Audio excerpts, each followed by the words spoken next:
8:06 en el territorio continental ecuatoriano, buscando la verdad y abogando por la unidad nacional en pro de la paz y la seguridad en el Ecuador. Queremos dar la bienvenida en los estudios de la revista de Opinión y Democracia al doctor Andrés Castillo Maldonado. Lo hemos invitado para hablar sobre las marchas en el país. La semana anterior hubo, el jueves pasado, y para hoy se anuncia, a propósito del Día de la No Violencia contra la Mujer, marcha de las mujeres. O sea, hay que respetar, no podía ser de otra manera. Sin embargo, la preocupación es qué está detrás de esto. No olvidemos que en el país estamos en un proceso electoral en marcha. Hay un candidato que es agitador, lo ha sido, el candidato del sector indígena, y otros candidatos también que han estado periódicamente en las calles. Silenciosamente durante mucho tiempo viene el proceso electoral, generar oposición, el mejor negocio en política, y ahora una nueva marcha con una advertencia de que está vigente en el Ecuador por el dictamen 1124 el estado de excepción, y dice la Corte Constitucional que dictaminó la constitucionalidad por la causal de grave conmoción interna, y se aplica desde el 3 de octubre hasta el 3 de diciembre, tiene 60 días, en Guayas, Los Ríos, Manabí, Orellana, Santa Elena, El Oro, el Distrito Metropolitano de Quito y el Cantón Camilo Ponce Enríquez de la Suay. Cierto es que determinó la inconstitucionalidad de la suspensión del derecho a la libertad de reunión, la disposición de que se realizan requisiciones y la orden de movilización e intervención de Fuerzas Armadas y Policía Nacional, pero se mantiene la constitucionalidad de la suspensión de los derechos a la inviolabilidad del domicilio, de correspondencia, así como la suspensión focalizada del derecho a la libertad de tránsito en estos cantones de las provincias que hemos mencionado. ¿Qué está detrás de esto, doctor Andrés Castillo? Muy buen día. Hola Miguel, buenos días. Un saludo cariñoso para usted, para quienes nos escuchan a través de EXA. Es un gusto siempre poder estar acá. Las movilizaciones han sido el pan de cada día en el Ecuador. Lastimosamente, desde el año 2019, estas han dejado de ser movilizaciones legítimas para convertirse en una oda al vandalismo. Yo recuerdo, ahora que estaba haciendo... Partamos de un hecho. En la Constitución está consagrado el derecho a la protesta, el derecho a la resistencia, artículo 98, está consagrado y hay espacio para eso, pero como usted dice, sin vandalismo. Pero por supuesto, y claro que eso hay que respetar y eso hay que entender. La movilización, la protesta pacífica es un derecho que tenemos los ecuatorianos, porque es una forma de evitar las arbitrariedades del poder. Es una forma de hacer que quien está al mando del país entienda que no necesariamente está en el rumbo que los ecuatorianos quieren. Pero de ahí a lo que hemos visto del 2019 en adelante, dista una distancia enorme, ¿no? Ahora que estaba yo haciendo antesala aquí en la radio, veía las fotografías de Gonzalo Rosero y veía unas fotos que tenía él con el doctor Borja, y me acuerdo cuando yo era niño, el primer gran levantamiento indígena. No me acuerdo, año 90, no se les pudo haber ocurrido pues a los dirigentes indígenas de aquella época llegar a Quito a incendiar el centro histórico. Pues vinieron, fue una marcha potentísima, súper importante, marcó un hito, Macas, por ejemplo. Pero por supuesto, marcó un hito importantísimo de las luchas sociales del movimiento indígena, pero yo no les vi nunca incendiando plazas, parques, ni nada por el estilo, ¿no? El movimiento indígena se puso al frente de dos movilizaciones importantes, tanto en la caída del expresidente Maguad como en la caída del expresidente Gutiérrez. Y yo no me acuerdo pues que hayan incendiado el edificio de la Contraloría, de la Fiscalía, ni mucho menos. Claro que fueron marchas firmes, fuertes, como todo movimiento social, pero no se vio lo que ahora se ve con el señor Issa, ¿no? Y lastimosamente, además de aquello, tenemos todo un plan orquestado de gente que se beneficia y vive de la movilización. Yo recuerdo, Miguel, como hace más o menos 2 años, la Asamblea Nacional decidió conceder la amnistía a 266 o 226, entre comillas, luchadores sociales, bajo el argumento de pacificar al país. Y entre esos amnistiados estaba el señor Cristian González, alias Splinter, asesor en aquella época de la prefecta Paola Pavón, ahora es de los que encabeza las marchas de la semana anterior, ¿no? Se beneficia de la amnistía bajo el argumento de que se va a pacificar el país, bajo el argumento de que no van a volver a hacer ese tipo de cosas, lo que hicieron en el 2019, de apoyar esa movilización nefasta e incendiaria, y ahora nuevamente están sobre lo mismo, y hay grupos que dicen que hay que permitirles a ellos que continúen con esa lucha. Sí, definitivamente la movilización es válida, pero cuando ya tenemos estos actores que tienen antecedentes, por más amnistía que se les haya dado, hay que poner un ojo en aquel tema. Es decir, esto no desvirtúa un legítimo reclamo, derecho, protesta frente a las condiciones que se viven en el país, sino que aquí hay un tinte político. Sin duda alguna, porque, Miguel, mire, yo entiendo el malestar que pueda tener la ciudadanía, por ejemplo, por la crisis eléctrica. Ese es uno de los temas que ha puesto por delante, señor Issa. El mal manejo de la crisis eléctrica, dice él. Bueno, ¿será que si es que el señor Issa o el señor Pedro de la Cruz o el señor Splinter o toda esta gente que se está movilizando sale a las calles a paralizar los negocios del centro, a poner en angustia a la gente que vive en Quito, va a comenzar a llover más? No va a comenzar a llover más. ¿Va a solucionarse el problema del estiaje? No se va a solucionar. Yo creo que es el momento de la unidad nacional, porque, entre otras cosas, Miguel, estamos a vísperas de un proceso electoral en donde cada uno de los candidatos podrá poner a consideración del pueblo ecuatoriano sus planes y programas. Habrá un debate, habrá una campaña y cada uno recolectará votos. Lo que a mí me llama profundamente la atención es cómo un candidato a la presidencia de la República tiene tiempo para estar movilizando gente para una marcha de estas características. Yo me acuerdo en mi modesta participación en la candidatura a la prefectura de Pichincha, yo no tenía tiempo para nada, pues. Es decir, uno tiene que estar movilizándose, reuniéndose con la gente, con barrios, con dirigentes sociales. Ni tiempo ni recursos. Ni tiempo ni recursos. Y el señor en plena campaña electoral, que se entiende debería estar recolectando votos. Si es que él se cree el líder que cree ser, debería estar recogiendo aplausos, abrazos, adhesiones, etcétera. El señor está desestabilizando al país, está nuevamente llevando la misma receta de siempre y nos va a llevar a las consecuencias de siempre: pérdidas económicas, cierre de negocios, terror en la ciudad de Quito, suspensión de clases, etcétera, lo cual ahora no es el mejor momento para que en el país pasen esas cosas. En medio de los apagones, ¿puede el país soportar eso? Bueno, imagínese usted. La gente tiene poco tiempo para poder producir durante el tiempo en el que no tiene cortes de energía y resulta que el señor ya viene y cierra la ciudad. Ahora hay una movilización, una marcha. Seguramente estará la candidata a jueza de la Corte Constitucional. ¿Quién es? La señora esta que se lleva con Schettini. Es que son tan Angélica Porras. Exacto. Son tan intrascendentes en la vida jurídica que tienen que llamar la atención por ese lado, ¿no es cierto? Entonces, seguramente estarán ahí. Yo les auguro éxitos en las marchas, pero hay que entender que las marchas no pueden ser violentas, no pueden ser vandálicas. Y si es que en el Ecuador seguimos aplicando la misma receta de que viene la marcha, viene el piedrazo, viene el incendio, viene el apaleo a los periodistas, viene el escupitajo al policía y después les estamos amnistiando o estamos diciendo pobrecitos, déjenles, vamos a seguir viviendo esta lógica. Así es que yo también quiero invitar a la ciudadanía de Quito y del país a que nos mantengamos vigilantes y si es que es de censurar lo que hay que censurar, lo hagamos. Porque, vuelvo y repito, nadie está en contra de la protesta social, hay que hacerla, pero en las condiciones como se ha venido dando en los últimos años, eso no se puede permitir. Por eso digo, doctor Andrés Castillo, ¿habrá algún trasfondo en estos momentos? Proceso político, apagones, caos institucional, conflicto armado interno que se pretenda cosechar a río revuelto. En política, Miguel, no hay coincidencias. Hemos tenido en meses una nueva crisis carcelaria hace unos días con muertos incluidos. Tenemos las movilizaciones que se han presentado.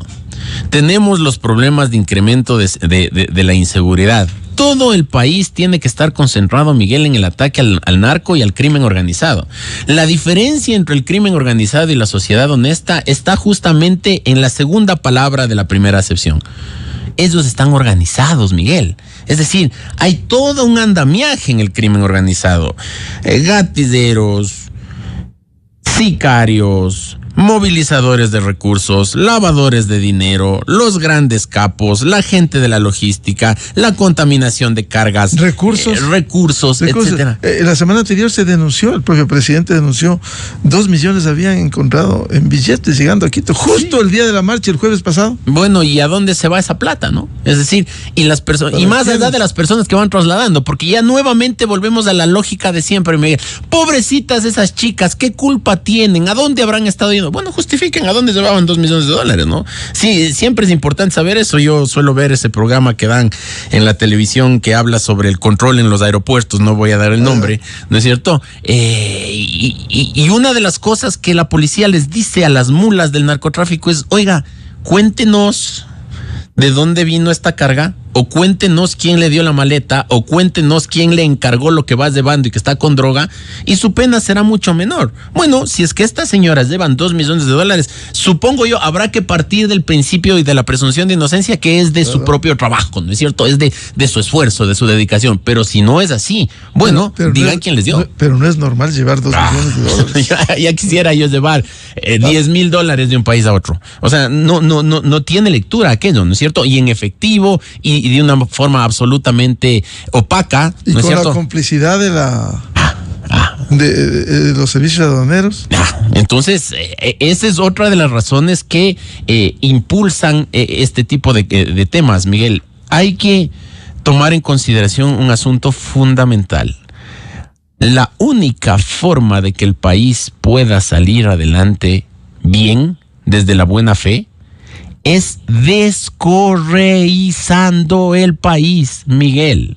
En las instituciones públicas, los mandos medios, muchísima gente de planta, gente que ingresó en la época del correísmo, le deben el favor al correísmo y al señor economista Correa. Por lo tanto, su trabajo no es solamente estar en las instituciones públicas, sino con la barriguita agradecida, buscar el mecanismo de que el señor Correa vuelva. Solo un dato. La semana anterior, la prosecretaria de la Comisión de Seguridad de la Asamblea Nacional, comisión que se entiende trabaja todos los proyectos de ley encaminados a fortalecer a la fuerza pública y a fortalecer la seguridad, sale de la asamblea y de paso le va arañando la cara a una policía que estaba controlando la seguridad en el momento de la movilización bajo el argumento de que estaba defendiéndole a su hermano. Entiendo que es una señora de apellido Tibanlombo. Yo quiero decirle al país que los secretarios y los prosecretarios de la Asamblea Nacional son nombrados por el presidente de la Asamblea. ¿Quién es la presidenta de la Asamblea ahora? La señora Viviana Veloz. ¿A quién responde la señora Viviana Veloz? Dicen que ha entrado bastante gente estas semanas. Sí, es que en el cambio que hubo entre Henry Kronfle y la señora Viviana Veloz, obviamente se dieron los cambios que se dieron. Entre esos, los de secretarios, prosecretarios, etcétera. Entonces, es lamentable que una funcionaria que recibe fondos del Estado, que recibe un sueldo del Estado, legítimamente, porque yo no quiero decir que ella no trabaja ni que está de pipona, no, bajo ninguna circunstancia, no me consta, pero esa es la evidencia clara de que el correísmo corroe las bases del Estado desde funcionarios tan secundarios como una prosecretaria de una comisión. Si es que no se toma como medida el comenzar a descorreizar en serio las instituciones, pasa lo que pasa con esta prosecretaria, pasa lo que sucede con la gente de la aduana que permite que ingresen 2 millones de dólares en efectivo al Ecuador y que aquí no se entere nadie nada hasta que termina dándose una movilización de las características que fue la de la semana anterior, ¿no? ¿Y qué cree que puede pasar en el país si va creciendo las manifestaciones en estas condiciones? Conflicto armado interno, estado de excepción en una parte del país, cortes de energía todavía. ¿Esto no viene a contribuir a generar un En lo jurídico, Miguel, yo pienso que nada se podrá hacer en contra del presidente de la República. Ya no hay posibilidades de nada, más allá de que tenemos ya una asamblea dominada por el correísmo que busca permanentemente lo que ha buscado siempre, ¿no es cierto? Transar con los órganos legítimamente constituidos y buscar lo que ha buscado siempre. ¿La impunidad? ¿No? La impunidad, la libertad de Glass, la solución del problema jurídico del señor Mera, de la señora María de los Ángeles Duarte, que eventualmente se revise el juicio del señor Correa, etcétera. Esos son los mecanismos de presión del correísmo. Yo he dicho más de una vez, Miguel, el correísmo es el roldosismo del siglo XXI. Cuando en la asamblea o en el congreso de la década de los 90, inicio de los 2000, se pretendía llegar a algún acuerdo para sacar proyectos de ley que en algo beneficien al pueblo ecuatoriano, lo que el PRE hacía es poner por delante la amnistía de Bucaram, siempre.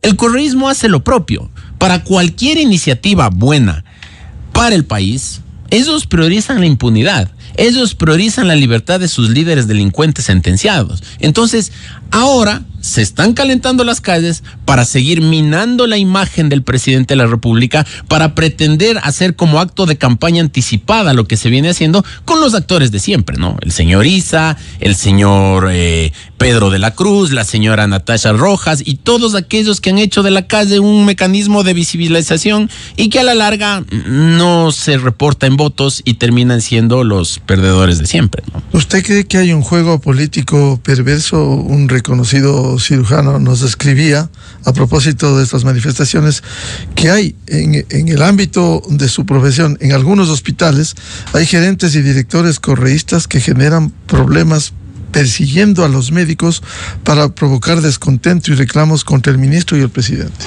Se confirma lo que le estaba diciendo hace un rato, Miguel. Es decir, mire, yo puedo entender que todos los ciudadanos en un país tienen derecho a la libertad de elección en materia política, a la libertad de elección en cuanto a la religión, a la libertad de elección en cuanto al equipo de fútbol que apoyan. Está muy bien, eso forma parte de la libertad individual de las personas.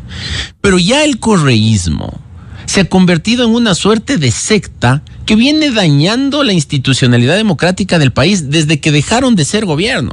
Como ya no pueden ganar elecciones, como ya no pueden en una segunda vuelta ganarle a nadie, porque todos los grupos políticos ahí sí se juntan en torno a la idea de vencerle al correísmo, ellos lo que hacen es trabajar minando la credibilidad de los gobiernos, dañando los servicios públicos, haciendo lo que tienen que hacer para que la gente de a pie se sienta descontenta, se sienta desatendida, sienta que el Estado nos llega. Comenzar con la lógica de con Correa estábamos mejor o con Correa sí habían estos servicios que ahora no hay. Bueno, entre otras cosas, esto responde a que los funcionarios que ahora están de carrera, de planta, como directores departamentales, que muchos de ellos se sostienen bajo el argumento de que no son políticos, que ellos son técnicos. Ese es el argumento de siempre. Decir que ellos son técnicos y que por eso no responden a ninguna corriente política, cuando en realidad ellos le deben el favor de estar en las instituciones públicas en la época del correísmo y no en otra. Entonces, esto es un elemento más de toda esta orquesta que hay en torno a la desinstitucionalización del Estado, Miguel. Usted empezó diciendo, entre otros frases, es el momento de la unidad nacional. ¿Cómo lograr en estas condiciones? Es muy difícil estos sectores que tienen una agenda política, que tienen una agenda de impunidad, lograr que estemos unidos alrededor de al menos 1, 2, 3 temas tan fundamentales, el tema seguridad, tema educación, tema salud. Por lo menos en eso, ¿quién se puede oponer? La semana anterior todos los ecuatorianos gritábamos a todo pulmón orgullosamente los goles de la selección y nos sentimos muy contentos de que esté en tercer puesto en las eliminatorias, y eso nos junta, ¿no es cierto? A nadie se le podría ocurrir hablar mal a la hora de la selección ni de los jugadores. En los temas de inseguridad resulta que estamos divididos. El ataque de los grupos terroristas, Miguel, es un ataque y un reto al Estado. El Estado tiene que enfrentar con todas sus instituciones ese reto delincuencial. La función ejecutiva, la policía, el ejército, la función legislativa, la función judicial, la fiscalía, los medios de comunicación, la sociedad civil organizada, etcétera. Pero cuando se tienen iniciativas para darles con todo a estos bandidos, nunca falta aquel opinador o aquel funcionario público o exfuncionario público que salta y dice que hay que defender los derechos humanos de esta pobre gente que ha sido relegada de la sociedad. No, Miguel, aquí no se trata de que se les ha relegado o no se les ha relegado. Estamos frente a la mafia, a la mafia que está enquistada inclusive en grupos políticos, que estuvo enquistada inclusive en instituciones públicas, que ha venido ahora, se ha denunciado inclusive que tiene contratos con municipios para hacer obras o brindar servicios. Si es que nosotros desde el Estado, la gente buena, la gente de bien, la gente que se levanta todos los días a trabajar, no se pone en el plan de juntarnos para defendernos y vencer a estos bandidos, vamos a seguir viviendo en la dinámica en la que estamos viviendo. Pero claro, para muchos es más importante la política, para el correísmo es más importante la impunidad, para el señor Correa es más importante su libertad, para la señora González es más importante quedar bien con el señor Correa y el país que siga de tumbo en tumbo. Es hora de que los ciudadanos y la gente consciente levante la cabeza y haga toda una presión social para que desde el Estado podamos enfrentar con eficiencia a estos grupos delincuenciales. Más allá de las diferencias políticas que son saludables en democracia, hay que reconocerlo, no el pensamiento único, las diferencias nutren a una democracia, pero en temas tan fundamentales como la inseguridad no debiera lograrse una unidad convenciendo a los diferentes sectores. Y que cada uno cumpla un rol, Miguel. Yo, por ejemplo, soy de aquellos que piensa que hay que darle con todo al delincuente, que no hay que tenerle contemplaciones. Y hay otros, en cambio, que piensan que para poder solucionar los problemas de inseguridad en el país hay que hacer programas sociales, hay que proteger a la juventud, hay que darles espacios para que los jóvenes puedan participar, para que los jóvenes tengan algo que hacer, para que los jóvenes tengan un trabajo, para que los jóvenes tengan una actividad deportiva. Bueno, ¿por qué no juntar esas dos iniciativas? Los que creemos que al delincuente hay que darle con todo y los que creen que hay que generar planes sociales, para de esa manera poder tener una victoria temprana entre los ecuatorianos, es decir, irle venciendo al terrorismo y a la delincuencia organizada, pero al mismo tiempo ir generando oportunidades para que esos niños, esos jóvenes no se vean tentados por los grupos terroristas a entrar en esas organizaciones y poder tener ciertos recursos para ellos y su familia. Si es que nosotros lográsemos juntar solamente esos dos aspectos, esas dos visiones distintas de enfrentar el tema de la seguridad, podríamos salir adelante. Pero no, aquí pasamos peleando. Aquí los que creen que hay que hacer planes sociales también piensan que el delincuente delinque porque es pobre. Yo no puedo entender, por ejemplo, Miguel, cómo hay gente que se mete en un centro comercial el fin de semana vestidos de policías a asaltar a todo el mundo bajo el argumento de que es pobre con fusiles de largo alcance, ¿no es cierto? Eso yo no logro entender. No se logra entender cómo se puede encontrar gente con un tiro de gracia en la cabeza botada en una cuneta aquí en el sur de Quito. Eso es lo que yo no puedo entender. Entonces, en la medida en que nosotros no logremos darnos cuenta que tenemos un enemigo mayor, que no es el que está haciendo política, sino el que nos está matando, el que está violando, el que está secuestrando, el que está vacunando, bueno, vamos a seguir en la disputa política y el pueblo ecuatoriano sigue en angustia. ¿Y qué debe pasar hoy? Se habla de esta jornada de protestas, hoy 25 de noviembre, y cómo debiera observarse los derechos humanos, a los que tenemos derecho todos. Los derechos humanos... Es cuando me dicen facho, Miguel. Los derechos humanos son para humanos derechos. Marchen, movilícense, hagan lo que tienen que hacer, lleguen con sus demandas, hagan un manifiesto, saquen algo importante, denle potencia al mensaje.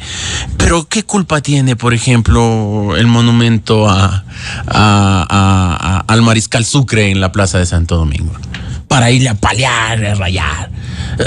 ¿Qué culpa tiene el patrimonio de la ciudad? O sacar los adoquines. O sacar los adoquines para aventar a alguien o incendiar. Se la dan de pachamamistas e incendian lo que se les ocurre, ¿no? Es decir, van con llantas, van con gasolina, van con todo lo necesario para generar todo un caos en la ciudad. Oigan, se pueden hacer distintos tipos de manifestación sin llegar al vandalismo. Oiga, usted pregúntele pues a los más de 400 locales comerciales que tiene el Centro Histórico de Quito si a ellos les hace gracia que vayan y les cierren. Desde ahorita ya está cerrado el Centro Histórico porque las señoras que van a manifestarse no se sabe qué es lo que van a hacer, no se sabe en qué términos va a llegar, no se sabe qué puede pasar con los negocios y después la vieja confiable es decir, es que hay infiltrados. Se nos ha infiltrado gente que nada tiene que ver con la organización. Bueno, de una buena vez, si es que hay infiltrados, pues bueno, habrá que sancionar a los que convocan a la marcha, porque ellos son los que tienen que preocuparse de que los infiltrados no hagan ese tipo de cosas. O presenten a los infiltrados. Pero después de que pasa todo lo que sucede, dicen, infiltrados. Yo quiero ponerle un ejemplo y perdón que hablemos en primera persona. Cuando la ciudad de Quito tuvo que vivir la época del señor Yunda, menudo personaje, hicimos una movilización para pedirle a la Corte Constitucional eche abajo todas las trampas que el señor Yunda hizo a nivel judicial y a nivel constitucional, pagando jueces, alterando sorteos, etcétera. Hicimos una marcha, Miguel, que no fue grande, 8 o 9 mil personas en la calle caminando desde el Parque del Arbolito hasta la Corte Constitucional. Y la noticia de la noche en los medios de comunicación es que un grupo de ciudadanos entregaron a la Corte Constitucional un pedido en el cual se solicitaba que se desatienda las pretensiones del señor Yunda dentro del proceso que se estaba manejando. La noticia no era pues que incendiaron un local, que le apalearon a un periodista, que secuestraron a un policía. No, esa no fue la noticia, porque la noticia tiene que ser lo que la movilización o la marcha pretende hacer. Ya vamos a ver cuál es la noticia de la noche, ¿no? Ojalá no sea gente agredida, gente apaleada, policías con perdigones o cosas por el estilo, sino más bien que la marcha por la reivindicación de los derechos de la mujer presentó un manifiesto. Espero que lo tengan. Es decir, espero que tengan al menos un documento. Claro, protesta con propuesta. Imagínese, Miguel, yo me pongo a pensar en el mundo ideal, ¿no? ¿Qué pasaría? ¿Qué pasaría si el presidente de la República en la tarde de hoy dice, a ver, dejen pasar a 4 representantes de la marcha de las mujeres?